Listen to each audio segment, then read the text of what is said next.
My friends, and welcome back. I am so happy you are here with me tonight. Before we begin, take a slow, deep breath. Let your shoulders drop. Find a comfortable place to sit or lie down. There is nowhere else you need to be right now. It is just you, me, and a story. What's slow be and gently. Want you to imagine something. Close your eyes for a moment, or keep them soft and open. Imagine you are standing inside a quiet library in the city of Paris. The room smells of old paper. Librarian walks toward you holding a box made of heavy metal. Inside the box is a notebook, an old notebook, more than 100 years old. You reach out to touch it, but the librarian stops you. First she says, "You must sign a paper." The paper says, "You understand the danger, because this notebook is still dangerous today. It still gives off invisible energy. We call that energy radiation." The notebook is kept in a box lined with lead, a heavy metal that blocks this energy and keeps people safe. Not think about that. A notebook written by hand more than 100 years ago. It is still glowing with energy inside. Who could write something that stays alive for so long? The notebook belonged to a woman, a scientist. Her name was Marie Curie. And tonight, my friend, I want to tell you her story. This story begins far from Paris. It begins in the year 1867, in a city called Warsaw, in a country called Poland. Baby girl was born. Her family named her Maria Skłodowska. Many years later, the whole world would call her Marie Curie. But on that day, she was simply a little Polish girl, born into a hard time. You see, Poland was not free. A powerful country, the Russian Empire, had taken control of it. The Russian rulers controlled the schools. They controlled the books. They controlled what children were allowed to learn.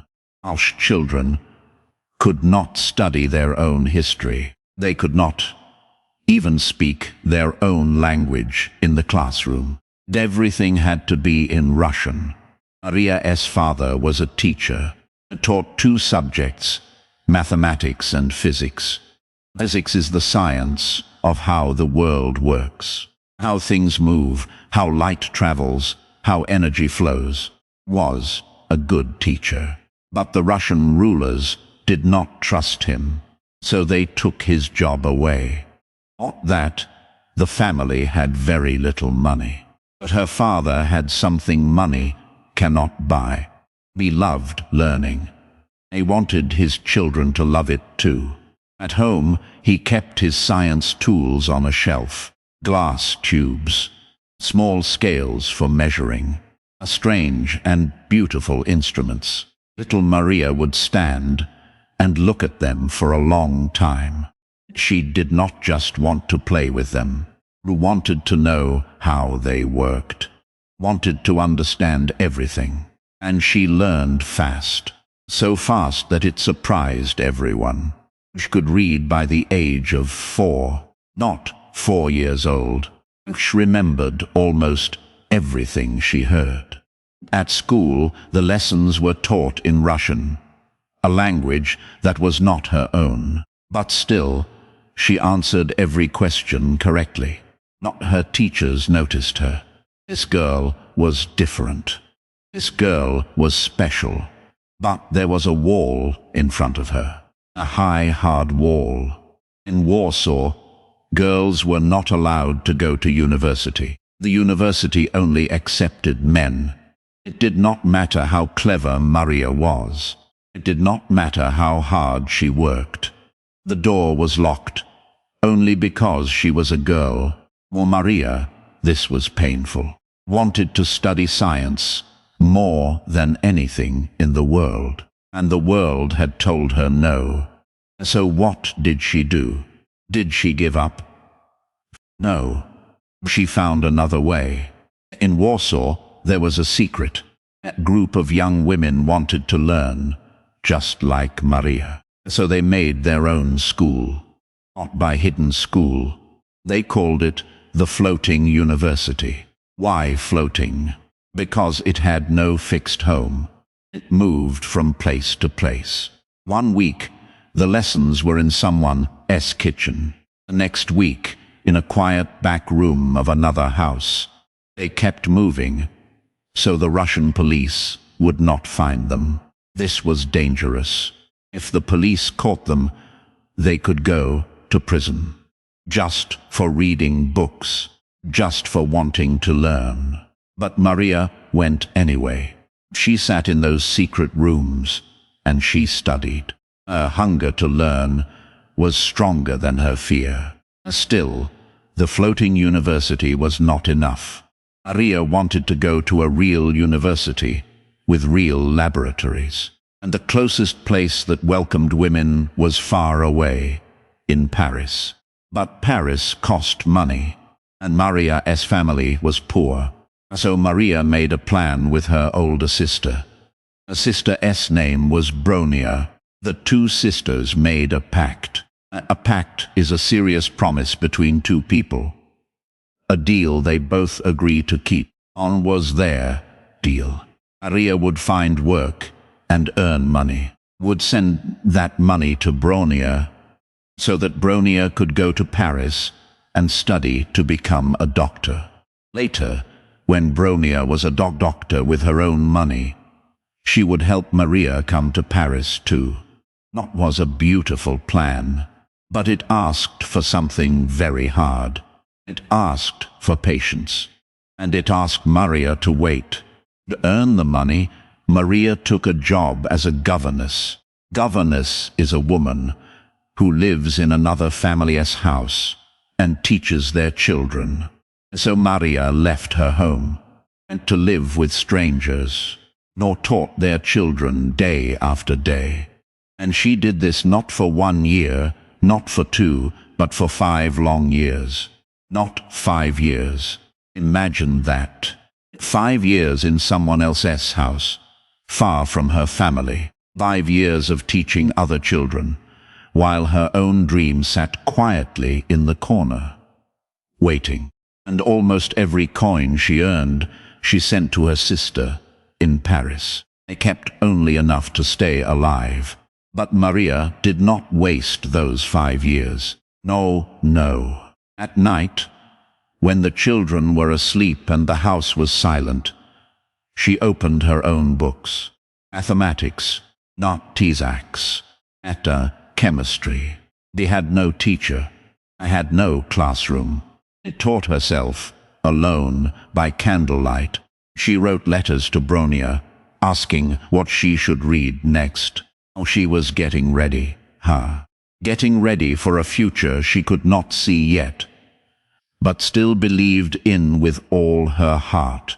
And then, finally, the waiting ended.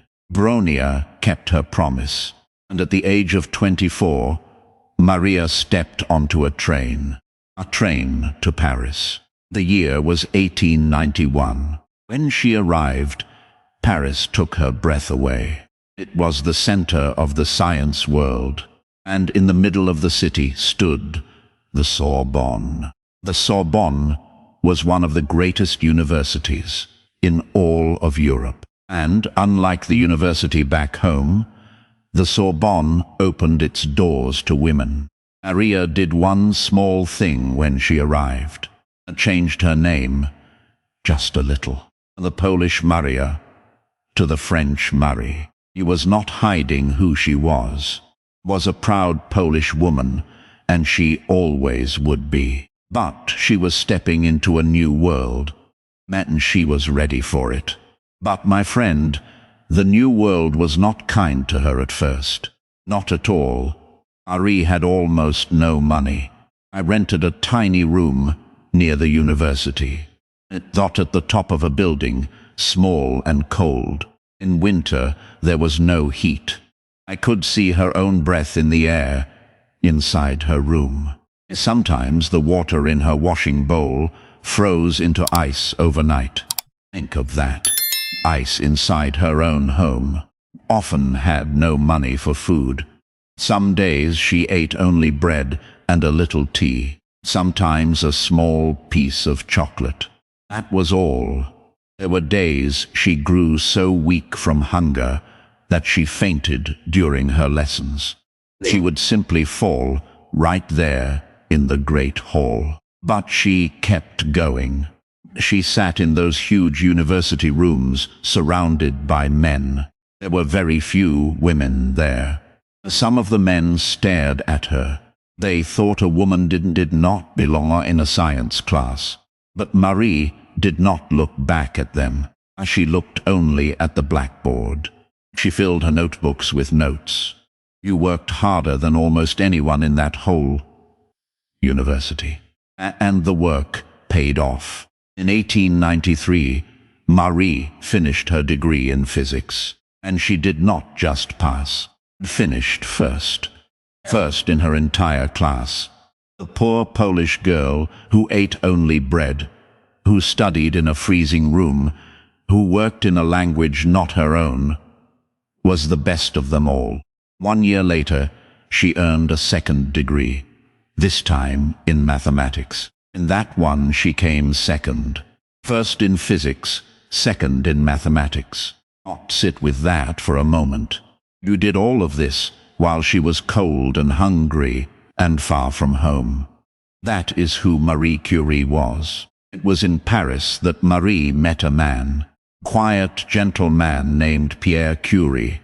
Pierre was a physicist, a scientist who studies the forces of nature. The two of them began to talk about science. And then, slowly, they began to talk about everything. They understood each other. In 1895, they married. And here is a small thing that tells you so much about Marie. And on her wedding day, she did not wear a white dress. She wore a dark blue one. Why? Because she could not afford a dress she would wear only once. So she chose a practical blue dress. A dress she could wear again afterward, in the laboratory, while she worked. That was Marie, always thinking of the work. Together, Marie and Pierre worked in a small laboratory. But it was not a fine, grand place, not par technology. It was an old shed. It was damp. It was cold in the winter and far too hot in the summer. The roof leaked when it rained. By every measure, it was a poor place to do great science. But it was theirs. And in that humble shed, they began to change the world. Another scientist had noticed something strange. Certain rocks and metals seemed to give off invisible rays. A kind of energy that could pass straight through solid objects. No one understood it. No one could explain it. So Marie decided to study it deeply, deeper than anyone had before. It's neat. And she made a discovery that would shake the whole world of science. Marie found that these invisible rays did not come from one material touching another. They came from inside, from deep inside the tiny atoms of the material itself. Energy was part of the material's own nature. It was always there, always working, always alive. She needed a name for this strange power. Oh, she made one, called it radioactivity. Radioactivity. The name comes from an old word for ray. She chose it because the material was always active, always sending out its rays of energy. That word, radioactivity, was Marie's own creation. We still use it today, all over the world. Then, in 1898, Marie and Pierre announced something amazing. They had found two brand new elements. An element is one of the basic building blocks of everything around us. These two elements had always existed in nature. but no human had ever found them before. Until now. They named the first one polonium. Polonium after Poland, after her homeland. Remember, at that time, Poland was still not a free country. It had been taken and divided by other empires for over 100 years. Not by naming an element after Poland, Marie was sending a message to the whole world. She was saying, my country is still here. My country still matters. Do not forget us. The second element they named radium. And radium did something wonderful. In the dark, it gave off a soft, gentle blue light. Although it glowed. At night, in their cold laboratory, Marie and Pierre could see it shining on the shelf. A pale blue glow in the darkness. It was a light no human eyes had ever seen before. A light born from years of patient work. But getting that glowing radium was incredibly hard. To make even a tiny speck of pure radium, they had to work with tons of a heavy rock. They stirred it. They boiled it. They filtered it, again and again by hand, in that cold shed. Year after year. The work was exhausting. The patience it took was almost beyond belief. But slowly, from mountains of ordinary rock, a tiny glowing treasure appeared, and the world began to notice. In 1903, Marie Curie was given the Nobel Prize. The Nobel Prize is one of the highest honors a person can receive. It is given each year to people who do great work for the world. Marie shared this prize with Pierre and with one other scientist. Not with that prize, Marie made history. She became the first woman ever to win a Nobel Prize. The very first. It seemed like the start of a long and happy life. But then, my friend, tragedy struck. Not was 1906. Rainy afternoon in Paris. Pierre was walking across a busy street. The road was wet. The traffic was loud. A heavy carriage, pulled by horses, came around the corner too fast. Pierre did not see it in time. Mortai, he fell, and on that same day he died. Marie was alone. He had lost her husband, not best friend. One person who had believed in her completely. The man who had stood beside her in the cold shed through all those hard years. Not. He was gone, and the grief was deep and terrible. But even in her sorrow, Marie did not stop. The University of Paris, the great Sorbonne, came to her with an offer. They asked her to take Pierre's place, to become a teacher there, stand at the front of the class. And so Marie became the first woman ever to teach as a full professor at the Sorbonne. Another wall broken. Her very first day, the lecture hall was full. Students came. Reporters came. Curious people from all over the city came, just to see this woman teach. She sat down quietly, opened her notes, and then she began to speak. She started exactly where Pierre had stopped in his last lesson. The same subject, almost the same sentence, as if he were still there beside her. The room was completely silent. It was a quiet, powerful kind of courage. Then came 1911, and Marie did something no one had ever done before. Won a second Nobel Prize. Her first was in physics. His second one was in chemistry, for finding polonium and radium. To this day, she remains the only person in history to win Nobel Prizes in 2 different sciences. Just think about that. 2 Nobel Prizes, now into different fields. One woman. And yet, even then, the world still tried to keep her out. There was a famous group of top scientists in France. the Academy of Sciences. Marie was put forward to join them. The scientists voted, and she lost. By one single vote. One vote. And the reason was simple and ugly. Why not? She was a woman. The world that had told her no, again and again, still was not ready to fully welcome her. But Marie kept her eyes on the work. She always did. Then came the First World War. Terrible, painful time. Hot soldiers were wounded by the thousands. Marie saw a way to help. She knew about X-rays, special pictures that let doctors see inside the body, see the bones, and find pieces of metal in a wound. So she built something new. Put X-ray machines into cars, mobile units that could drive right to the field hospitals near the fighting. We called these little cars petites Curies, which means little Curies.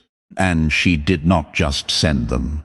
She drove them herself, close to the front lines. She trained nurses to use the machines. People believe that more than 1 million wounded soldiers were helped because of Marie Curie and her little cars. But all those years of work came with a hidden cost, a terrible price. In 1934, Marie Curie died. She was 66 years old. Her illness had a name. It was called aplastic anemia. This is a sickness where the body can no longer make enough new blood. And what caused it? Not the radiation. The very thing she had discovered. The very thing she had named. For decades, she had worked closely with radioactive materials, never knowing how dangerous they truly were. The glowing light she loved so much had slowly made her ill. And here is the part that still amazes people today. Her notebooks, the ones she wrote in by hand, are still radioactive. Not even now. That is why they are kept in those heavy lead boxes. That is why you must sign a paper before you touch them. The energy she discovered is still there, inside her pages, after all this time. And polonium, the element she named after Poland, now has its permanent place on the chemistry chart that students study all around the world. The element named for a country that was not yet free. My friend, the story of Marie Curie comes gently to its end. Think back on her life for a moment. From the very beginning, the world told her no. It told her science was not for her. Not because she was not clever, not because she could not learn, only because she was a woman. The doors were locked, the rooms were freezing. The world said no in 100 different ways. And she said yes anyway. She kept going, not by the cold, through the hunger, not through the loss. And in a small damp shed in Paris, on a dark winter night, there was a soft blue glow on the shelf. Radium, the element she had found with her own 2 hands. A light made from years of quiet, invisible work. Not a light that had never existed in the world until she went looking for it. Now, my friend, I want to talk to you. Yes, you, listening right now. You have your own kind of darkness too. Maybe English still feels hard sometimes. Maybe the words do not come when you want them to. Maybe there are days when you feel you are not getting any better at all. Days when the progress is just too slow to see. But look, Niter, here you are, in your own quiet room, doing your own quiet work. And every single word you learn is a small glow. Tiny light. Maybe no one else can see it. Maybe even you cannot see it yet. But it is real. It is growing. Marie Curie worked for years in the cold and the dark before the world ever noticed what she was building. You may feel the same way right now, like you are working in silence and nothing is changing. But it is changing. Promise you that. Every story you listen to is light. Every sentence that becomes a little clearer is light. Every new word your mind holds on to, that is light. You are making it slowly and steadily, just the way she did. And being steady, as Marie showed us, is the most powerful thing of all. So keep listening, keep learning, keep glowing. This is the end of our story for tonight. But before you go, I would love to hear from you. Tell me in the comments, what part of Marie Curie's story surprised you the most? Was it A, the notebooks that are still radioactive today? Was it B, the 2 Nobel Prizes in 2 different sciences? Or was it C, the soft blue glow of radium in the dark? Write A, B, or C below. Read every comment. And I always love to hear what touched your heart. There are many more stories waiting for you here. Come back soon, my friend. Till next time, take good care of yourself. Not rest well. And never, ever stop learning. Keep listening and learning. Keep glowing. Good night.